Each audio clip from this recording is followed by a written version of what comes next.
जय हिंद साथियों, मैं ब्रज आपका स्वागत करता हूं आपके अपने YouTube चैनल द लॉजिक पर।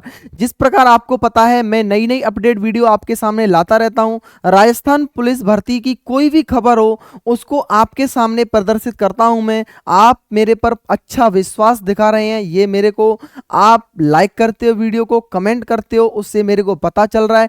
उसी क्रम में एक और वीडियो में आपके सामने लेकर आ चुका हूं। इस वीडियो में क्या रहने वाला है, इस वीडियो में सर ये रहने वाला है कि आपने अब राजस्थान पुलिस भर्ती का फॉर्म अप्लाई कर दिया होगा और इसी क्रम में अगर आपने फॉर्म अप्लाई कर दिया है तो अब आपको लग रहा है कि सर अगर जून या जुलाई या फिर और खिसकता है पेपर तो अगर अगस्त में जाता है, संभावनाएं ऐसी हो रही हैं कि अगर अगस्त में भी जाता है तो इतने कम समय में हम इतने बड़े सिलेबस को किस प्रकार तैयार करेंगे।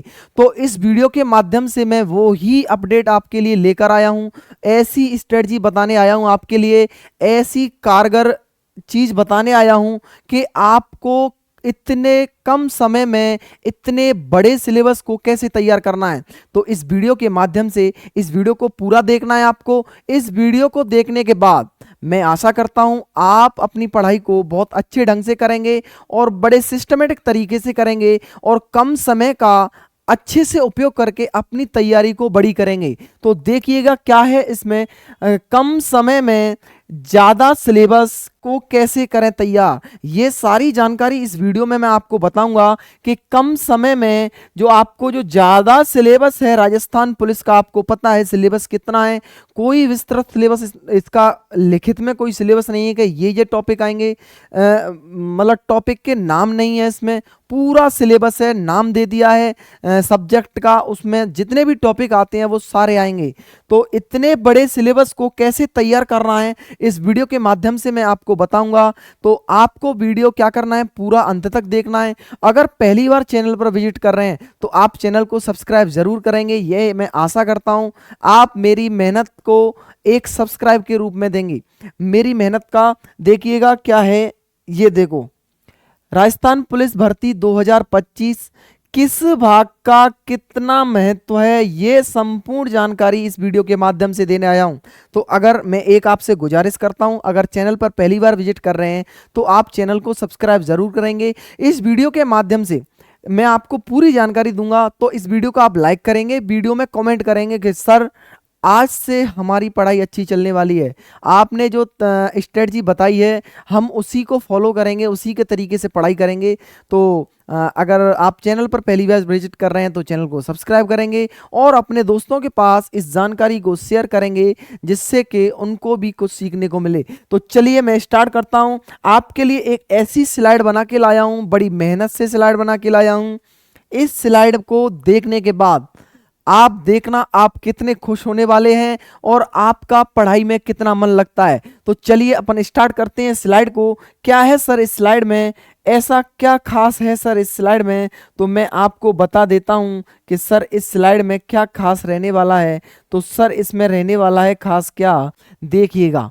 ये मैंने जो सारणी बनाई है इसमें जैसे ये अधिकतम लिखा हुआ है, ये औसत लिखा हुआ है, ये न्यूनतम लिखा हुआ है, ये क्या है, ये है अधिकतम अंक।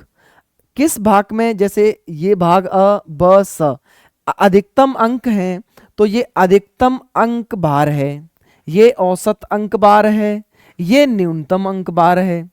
मतलब क्या हुआ सर, जैसे ये जो सब्जेक्ट है ये अधिकतम अंक बार की है, ये जो सब्जेक्ट है ये सर औसत इनके अंक बार हैं। सर ये क्या है, सर ये न्यूनतम अंक बार वाली सब्जेक्ट हैं जो मैंने ऊपर सारणी, इस सारणी के ऊपर अधिकतम लिखा हुआ है तो ये अधिकतम अंक वाली सारणी है, ये औसत अंक वाली सारणी है और ये न्यूनतम अंक वाली सारणी है। अब अधिकतम के ऊपर जो लिखा हुआ है सब्जेक्ट, ये जो सब्जेक्ट लिखे हुए हैं वो अधिकतम अंक वाले सब्जेक्ट हैं। ये जो औसत के ऊपर जो सब्जेक्ट लिखे हुए हैं प्यारे बच्चों, ये औसत जो लिखे हुए हैं ये औसत अंक भार वाले सब्जेक्ट हैं। ये वो सब्जेक्ट हैं जिनका न्यूनतम अंक भार है, जैसे इतिहास और आर्थिकी, इनका न्यूनतम अंक भार वाले सब्जेक्ट हैं। अब मैं इसको आपको बता देता हूं, एक एक करके मैं समझाऊंगा, आप इसको पूरा समझना, वीडियो को पूरा देखना, आपको मजा आ जाएगा। आप खुद बोलोगे सर बहुत अच्छी जानकारी दी है। तो स्टार्ट करते हैं अपन। देखो, जो न्यूनतम अंक वार वाली सब्जेक्ट हैं, जैसे ये मैंने 3 क्रॉस लगा रखे हैं, ये 3 क्रॉस लगा रखे हैं, ये 3 क्रॉस लगा रखे हैं। जो न्यूनतम अंक भार वाली सब्जेक्ट है, अब कम समय के हिसाब से मैं आपको बताऊं, अब समय बहुत कम बचा है। राजस्थान पुलिस का सिलेबस बहुत बड़ा है, समय आपके पास बहुत कम है। ये अपन चर्चा कर रहे हैं अगर पेपर जून जुलाई या फिर अगस्त तक होता है, उस नज़रिए से आपकी तैयारी किस प्रकार से अच्छी हो सके, बस अपन उस विषय पर चर्चा कर रहे हैं। अगर पेपर आगे बढ़ता है तो फिर अपन अलग स्ट्रेटजी बनाएंगे, लेकिन अभी अपन जून जुलाई और अगस्त 3 महीनों को ध्यान में रखते हुए ये स्ट्रेटजी बनाई है। तो जो न्यूनतम अंक वाली सब्जेक्ट हैं, अपन उनको बिल्कुल छोड़ देंगे, अपन को इनसे हाथ ही नहीं लगाना है, ये अपन को पढ़नी ही नहीं है बिल्कुल भी। अब क्या करना है तो सर फिर ये क्या है, ये चीज़ है, ये मान के चलो कोई अच्छा स्टूडेंट है, पढ़ने में अच्छा स्टूडेंट है, ये औसत है, ये कमज़ोर विद्यार्थी है, मान के चलो ठीक है। ये जैसे अब क्या है, जैसे भाग अ में है कंप्यूटर, गणित है, रीजनिंग है। भाग ब में जो अधिकतम अंक वाली सब्जेक्ट है वो कौन सी है, करंट अफेयर्स है, महिला एवं बाल अपराध है। भाग ब में जो अधिकतम अंक वाली सब्जेक्ट है वो करंट अफेयर्स है, एक है महिला एवं बाल अपराध। भाग स में भूगोल है, राजस्थान की कला संस्कृति है। ये 2 सब्जेक्ट हैं अधिकतम अंकवार वाली। अब मैं बात कर लेता हूं कि जो अधिकतम अंकवार वाली सारणी है, ये जो मैंने 4 टिक लगाए हैं, ये क्या है सर, ये सर ये हैं, जैसे ये वाले टॉपिक अगर आपके कमजोर हैं, अगर ये वाले जो टॉपिक्स हैं, भाग अ में ये वाले टॉपिक, भाग ब में ये वाले टॉपिक, भाग स में ये वाले टॉपिक अगर आपके कमजोर हैं, मतलब अगर आप टेस्ट देते हो इनका, तो मान के चलो आपके 10 में से 2 से 4 नंबर के बीच आ रहे हैं, तो ये आपके कमजोर में आएंगी। कमजोर में ले लेते हैं अपन, ठीक है सर। क्या करना है सर हमको, जो आपके कमजोर ये टॉपिक हैं और कमजोर टॉपिक हैं ये, लेकिन ये क्या है, अधिकतम अंकवार वाले हैं, तो अपन को क्या करना है, इनको पढ़ना है सबसे ज्यादा, इनको पढ़ना है सबसे ज्यादा, और इनको ऐसे पढ़ना है, इस तरीके से पढ़ना है कि कमजोर वाली कैटेगरी से निकाल के अपन को औसत वाली कैटेगरी में लाना है इन टॉपिक्स को। अगर किसी विद्यार्थी के ये वाले टॉपिक कमजोर हैं, अगर वो टेस्ट देता है तो 10 में से उसके 2 या 4 नंबर तक आते हैं, तो उसको इन टॉपिक्स को अच्छा करके औसत वाले इस डिब्बे में लाना है, औसत वाले डिब्बे में लाना है। किस प्रकार लाना है, फिर आपके नंबर आने लग जाएंगे 10 में से 5 से 6, मतलब 2 से 4 आ रहे थे, अब 5 से 6 आ रहे हैं, तो आपके लिए अच्छा हुआ ना। लेकिन आएगा कब, ये अधिकतम अंक वाले हैं, इसलिए आपको इन पर ही ध्यान देना है, ठीक है सर। अगर कोई बच्चा इन टॉपिक्स का टेस्ट देता है और उसके 10 में से 5 या 6 नंबर आते हैं, तो उसके औसत नंबर आ गए, औसत नंबर आ गए, तो उस विद्यार्थी को क्या करना है, उस विद्यार्थी को सर करना है क्या है, इन टॉपिक्स, अगर ये टॉपिक उसके औसत में है, तो औसत में है तो उसको क्या करना है, इनको पढ़ाई करनी है, अच्छे से मेहनत करनी है इन टॉपिक्स की, और इनको औसत से और अच्छे वाले डिब्बे में ले जाना है। अच्छे वाले का मतलब क्या हो गया सर, 10 में से 7 से 9 इस वाले में ले जाना है। अब मैं बात करूं, किसी विद्यार्थी, कोई विद्यार्थी बोलेगा सर मेरे तो ये सारे टॉपिक अच्छे हैं, मतलब मेरे तो ये सारे टॉपिक अच्छे हैं सर, जब मैं पेपर देने बैठता हूं तो सर मेरे 10 में से 7 से 9 अंक तक आ जाते हैं। तो मैं उसको बोलूंगा भैया तू इस टॉपिक्स पर, इन टॉपिक पर तू समय खराब मत कर, इनको पढ़ी मत भैया तू, तेरे जब इतने नंबर आ रहे हैं उन विद्यार्थियों को पढ़ने की क्या जरूरत है, ये तो फिर पेपर टाइम पर इनको रिवाइज कर लेना। जिस विद्यार्थी के ये टॉपिक क्लियर हैं, अच्छे हैं, पेपर देता है, तो 10 में से 7 से 9 तक अगर नंबर आते हैं, तो उसको क्या है, इन टॉपिक पर ध्यान नहीं देना है। इन टॉपिक पर उसको कब ध्यान देना है, इस सब्जेक्ट पर पेपर से 10 या 15 दिन पहले रिवाइज कर लेना है, ठीक है सर। और क्या बताने वाले हो सर, जिस विद्यार्थी, ये अपना औसत अंकवार वाला है, औसत अंकवार वाला, जैसे सामान्य ज्ञान जैसे 8 से 9 नंबर तक आता है राजस्थान पुलिस में, विज्ञान 7 नंबर तक आता है। तो भाग ब में औसत। अब मैं क्या करता हूं, जिस विद्यार्थी के ये टॉपिक अच्छे हैं, जिस विद्यार्थी के ये टॉपिक अच्छे हैं, अगर वो टेस्ट देने बैठता है तो इन टॉपिक्स में उसके नंबर आते हैं 10 में से 7 से 9, तो उसको ये टॉपिक नहीं पढ़ने, उसको ये टॉपिक नहीं पढ़ने। कब पढ़ने हैं? पेपर से 10 या 15 दिन पहले रिवाइज करने हैं। अगर कोई विद्यार्थी इन टॉपिक्स में कमजोर है, इन टॉपिक्स में अगर कमजोर है कोई विद्यार्थी, तो उस विद्यार्थी को तैयारी करनी है, इन टॉपिक्स पर ध्यान देना है और इन टॉपिक्स को किस श्रेणी में ले जाना है? औसत वाली श्रेणी में ले जाना है। अगर कोई विद्यार्थी औसत है इन टॉपिक में, इन टॉपिक्स में अगर औसत है कोई विद्यार्थी, तो उसको इस डिब्बे में से इस वाली श्रेणी में ये ले जाने हैं टॉपिक, औसत वाले। और कोई अच्छा है इन टॉपिक्स में तो उनको तो पढ़ने की जरूरत ही नहीं है। वो कब पढ़ेगा इनको, कब रिवाइज करेगा? वो करेगा रिवाइज इस टॉपिक को जब जब परीक्षा के 10 या 15 दिन बचेंगे तब। और इसको तो भैया अब पढ़ना ही नहीं है। इस जो न्यूनतम है, ये जो टॉपिक्स हैं और वो इनके अंकवार न्यूनतम है। अगर इन आपके ये कमजोर हैं टॉपिक तो नहीं पढ़ने, औसत हैं तो नहीं पढ़ने। इन पे समय क्यों खर्च करना? इतना ही समय अगर आप इन पर खर्च करोगे तो आपके नंबर अच्छे आएंगे और आप मेरिट के बहुत नजदीक पहुंच जाएंगे।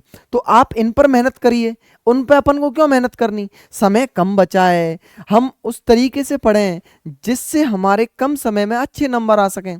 तो ये जानकारी मैंने दी। ये अब मैं अगली जानकारी क्या देने वाला हूं आपको, सर पढ़ने का क्या तरीका रहने वाला है। तो सर पढ़ने का क्या तरीका है मैं वो आपको बताऊंगा। क्या करना है आपको पढ़ने में? सर हमको क्या करना है? सर आपको करना ये है कि आपको सुबह जल्दी जगना है। सुबह जल्दी का मैं ये नहीं कह रहा 3 बजे जगना है, 4 बजे जगना है। आराम से जगो 6-7 बजे, 5 या 6 बजे जग जाओ, मान के चलो 5 बजे जग गए आप। 5 बजे जग के आधा घंटे आप फ्रेश होके मुंह मुंह धो के बढ़िया कुछ खा पी के और बैठ गए आप 6 बजे। 6 से आप 3 घंटे पढ़ लीजिए सुबह। सुबह क्या होता है, सुबह क्या है, माइंड एकदम स्थिर रहता है और अच्छे मतलब चीज़ों को अच्छे से एब्जॉर्व कर पाता है। तो आप क्या है, सुबह 3 घंटे पढ़ लीजिए। सुबह जल्दी जग के 3 घंटे पढ़ लिया आपने, फिर आप बढ़िया खाना वाना खाओ, नहा धो लो बढ़िया, और फिर दोपहर में आपको 2 घंटे और पढ़ना है। दोपहर में 2 घंटे पढ़ लिए, दोपहर में 2 घंटे पढ़ लिए, फिर आराम से सो जाओ, कोई दिक्कत नहीं है। रेस्ट करो आराम से, या फिर रील वगैरह देखनी है, आप रील बिना रहोगे नहीं। व्हाट्सअप पे रील देखनी है, व्हाट्सअप चैट, वो इंस्टाग्राम पे रील देखनी है, या फिर व्हाट्सअप पे चैट करना है, जो भी करना है वो करो। आपके जो पर्सनल काम है उनको करो। फिर आप दोपहर में ये करने के बाद 2 घंटे शाम को पढ़ लीजिए, 2 घंटे शाम को पढ़ लीजिए जग के।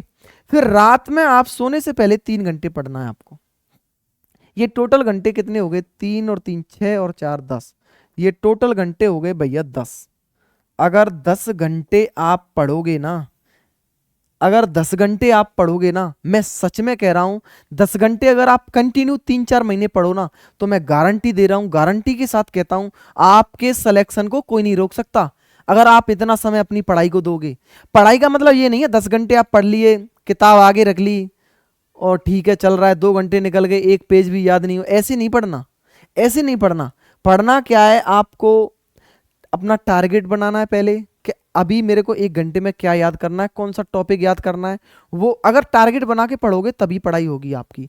तो आपको टारगेट बना के पढ़ना है कि मुझे 3 घंटे पढ़ना है, तो 3 घंटे मुझे 4 टॉपिक तैयार करने हैं, ऐसे पढ़ना है आपको। ऐसे नहीं किताब रखी है आराम से, 2 घंटे निकल गए, 2 घंटे पढ़ लिया मैं, तो जब आपको याद ही नहीं हुआ तो वो पढ़ना किस काम का? टाइम भी गया आपका, पढ़ भी नहीं पाए आप। ऐसे नहीं पढ़ना, सिलेबस के अनुसार पढ़ना है। सिलेबस में पढ़ना है आपको। कैसे पढ़ना है? आज जैसे 4 टॉपिक क्लियर कर लिए, तो उन 4 टॉपिक पर टिक लगा दीजिए कि ये वाले टॉपिक मेरे क्लियर हो गए। फिर दूसरे दिन आपने 5 टॉपिक पढ़े, उन पर टिक लगा दी कि ये वाले टॉपिक क्लियर हो गए। उससे क्या है, ये नहीं हुआ कि आपको फिर दोबारा से वही टॉपिक, ऐसा नहीं होगा। तो आप टिक लगाते जाइए और जो टॉपिक रह रहे हैं उनको पढ़ते जाइए। और ये नियमित रहना है 10 घंटे। ऐसे नहीं पहले दिन 10 घंटे पढ़ लिए, फिर आराम से दूसरे दिन 2 घंटे, फिर अगले दिन 10 घंटे पढ़ लिए, फिर 5 घंटे पढ़े। ऐसे नहीं, नियमित रखना है। कम से कम 9-10 घंटे नियमित रखनी है 3-4 महीने। आप सच बता रहा हूं मैं, आप वर्दी के बहुत नजदीक नजदीक पहुंच जाओगे। अगर इस तरीके से पढ़ाई करोगे तो ये जानकारी मैंने आपको दी। मैं आशा करता हूँ आपको जानकारी सच में अच्छी लगी होगी, और अब मैं आशा करता हूँ इस वीडियो को देखने के बाद आप अपनी पढ़ाई को बहुत अच्छे ढंग से करने वाले हैं और अपने माँ बाप का सपना पूरा करने वाले हैं। माँ बाप का पूरा सपना जब ही होगा जब आप नियमित पढ़ाई करेंगे। रात दिन जागना पड़ेगा माँ बाप के सपने को पूरा करने के लिए और अपने वर्दी के सपने को पूरे करने के लिए। तो मैं इन्हीं शब्दों के साथ विराम लेता हूं। उससे पहले आपसे एक गुजारिश करना चाहता हूं। गुजारिश क्या है सर, अगर वीडियो अच्छी लगी है तो वीडियो में आप लाइक करके जाएंगे, वीडियो के कमेंट बॉक्स में कमेंट करके जाएंगे। वीडियो कैसी लगी, सच में अगर आपको अच्छी लगी है तो लाइक करके जाएंगे वीडियो को। अगर चैनल पर पहली बार विजिट कर रहे हैं तो चैनल को सब्सक्राइब जरूर करेंगे और इस जानकारी को अपने दोस्तों के पास, भाई बहनों के पास, अपने मित्रों के पास ज़रूर शेयर करेंगे, ऐसी मैं आशा करता हूँ। सब्सक्राइब कर लेना भाइयों, बहुत मेहनत करता हूँ आपके लिए, बहुत अच्छी अच्छी जानकारी लेकर आता हूँ। सब्सक्राइब कर लीजिएगा, फिर से एक बार कहता हूँ सब्सक्राइब कर लीजिएगा। इन्हीं शब्दों के साथ विराम लेता हूँ। जय हिंद, जय भारत।